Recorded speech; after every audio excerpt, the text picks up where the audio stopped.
Hello and welcome to today's video. We're talking about limited liability company, the types of limited liability company and their features, and specifically we are talking about companies where the liability is limited by shares. In my last video, I talked about two types of companies that have limited liability. We have limited liabilities by shares and companies limited liability whose limited liabilities by guarantee. Today we are looking at shares, so make sure you grab a pen and a paper and let's learn. What's a limited liability company by shares? Is one where the shareholder's liability is limited to the amount unpaid on shares. So as a shareholder, for instance, let's say I have shares in a particular company.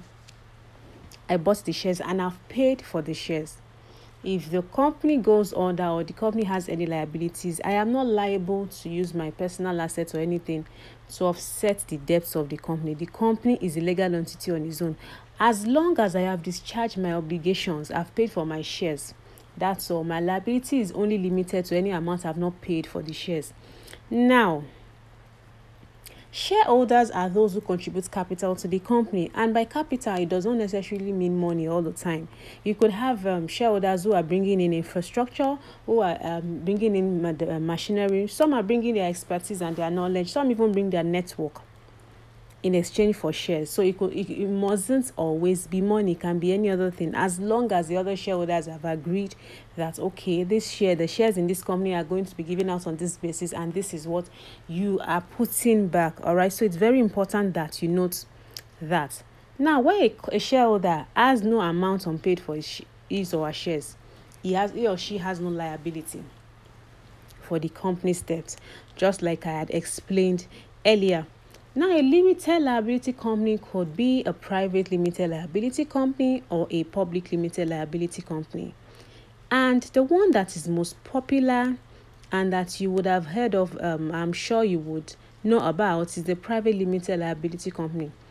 All right. It's also known as a limited company, and every company that is registered as a private limited liability company ends with the word limited or the suffix LTD.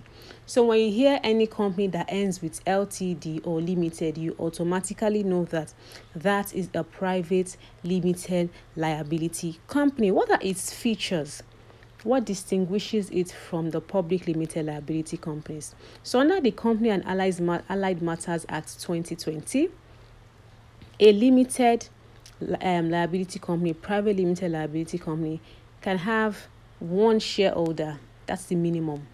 One shareholder to 50. That's the maximum number of shareholders a private limited liability company can have. And it must have a director, at least one director. And it's optional to have a secretary. All right, so it is pretty easy. You can see why it's the most popular. It's easy to set up. You don't need so many people.